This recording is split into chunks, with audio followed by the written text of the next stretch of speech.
इकलौती औलाद हूँ, इसलिए मुझे बहुत नाजों से पाला गया है। मेरे मम्मी पापा ने बचपन से ही मेरी हर जायज और नाजायज मांग को पूरा किया है, इसीलिए आप मुझे उनकी बिगड़ी हुई औलाद बोल सकते हैं। मेरी उम्र 16 साल की है, लेकिन मेरा शरीर देखकर कोई यकीन नहीं करेगा कि मैं इतनी कम उम्र की कमसिन लड़की हूँ, क्योंकि मेरा बदन बिल्कुल एक 25 साल की लड़की की तरह हो चुका है, और इसकी वजह मैं खुद ही हूँ। मुझे लेट नाइट पार्टी करने की आदत थी, और यही वजह है कि 15 साल की उम्र से ही मुझे वो सब आनंद लेने की आदत पड़ गई थी। जैसा कि मैंने आपको पहले ही बताया था कि मेरा घर बहुत आलीशान है, जिसमें 5-6 कमरे हैं। एक कमरे में मेरे मम्मी पापा रहते हैं, दूसरे कमरे में मेरे दादा और दादी जी रहते हैं, जिनकी उम्र अब बहुत ज्यादा हो गई है, तो वो दोनों अपना ज्यादातर समय अपने कमरे में ही बिताते हैं। तीसरे और सबसे सुंदर कमरे में मैं रहती हूँ। बाकी के कमरे खाली पड़े रहते हैं, या जब भी कोई मेहमान आता है तो उनके लिए तैयार कर दिए जाते हैं। अब मैं अपने मम्मी पापा की बात करूं तो मेरे पापा की उम्र 40 साल है और मेरी मम्मी की उम्र 35 साल है। उन दोनों की शादी छोटी उम्र में ही हो गई थी, इसलिए वो दोनों काफी जवान दिखते हैं। मेरे पापा एक बहुत बड़े बिजनेसमैन हैं, जिनका ज्यादातर समय अपने काम में ही निकल जाता है। मेरी मम्मी वैसे तो बहुत जवान और खूबसूरत हैं, पर उनकी सोच पुराने जमाने की है। उनका ज्यादातर वक्त घर के कामों और अपने सास ससुर की सेवा करने में निकल जाता है। जितना मैंने अपने मम्मी पापा के रिश्ते को समझ पाया है, उससे एक बात साफ पता चलती है कि मेरी मम्मी मेरे पापा को समय ही नहीं दे पाती हैं। वो उनकी सारी जरूरतें पूरी नहीं कर पाती हैं, और यही वजह है कि उन दोनों के बीच अक्सर लड़ाई होती है।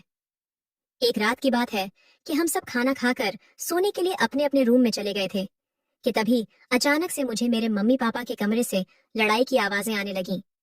उनका कमरा मेरे कमरे के पास ही था, इसलिए मुझे साफ साफ सुनाई दे रहा था, और ये लड़ाई बढ़ती ही जा रही थी। दोस्तों, ऐसा नहीं था कि आज वो पहली बार लड़ाई कर रहे थे, लेकिन मैं फिर भी जानना चाहती थी कि आज किस बात के लिए लड़ाई हो रही है। पहले तो मैंने सोचा कि मैं सीधा मम्मी पापा से जाकर पूछूं, लेकिन फिर बाद में मुझे लगा कि वो दोनों मेरे सामने शर्मिंदा हो जाएंगे, इसीलिए मैंने पूछना उचित नहीं समझा। लेकिन फिर भी मेरे मन में वजह जानने की इच्छा तेज होती गई, और जब मुझसे नहीं रहा गया तो मैंने उठकर देखने की कोशिश की। मेरे रूम में एक खिड़की थी जो मम्मी पापा के कमरे में ही खुलती थी। वो खिड़की ज्यादा पुरानी तो नहीं थी, लेकिन फिर भी उसमें 2-3 जगह छेद हो गए थे। अब मैं उसी छेद से उनके कमरे में देखने की कोशिश कर रही थी।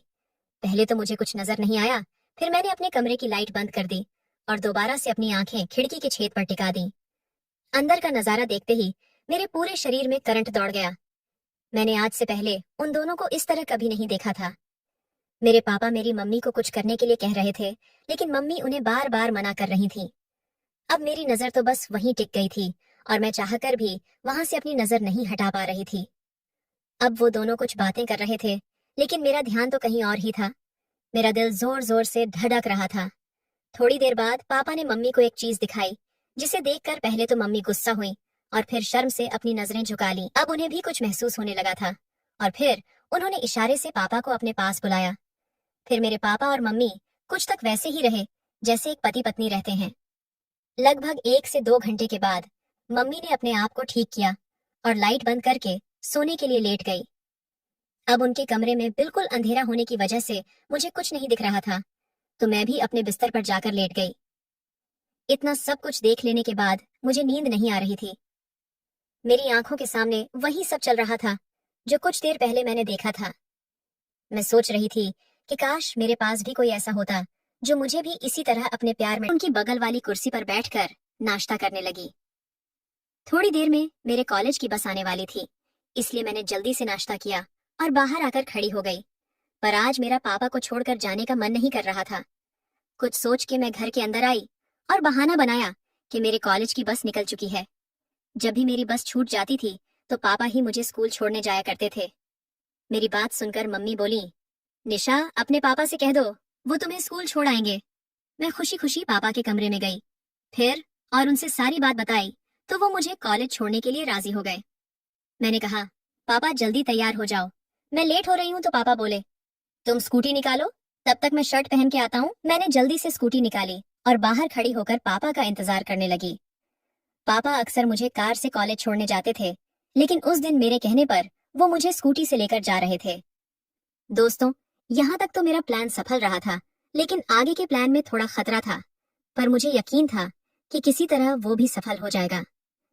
मैं उनके पीछे बैठ गई और फिर हम कॉलेज की तरफ चल दिए। मेरा कॉलेज घर से लगभग 10 किलोमीटर दूर था। घर से कॉलेज के बीच का रास्ता लंबा था और सुबह का वक्त था, तो रोड पूरी तरह सुनसान थी।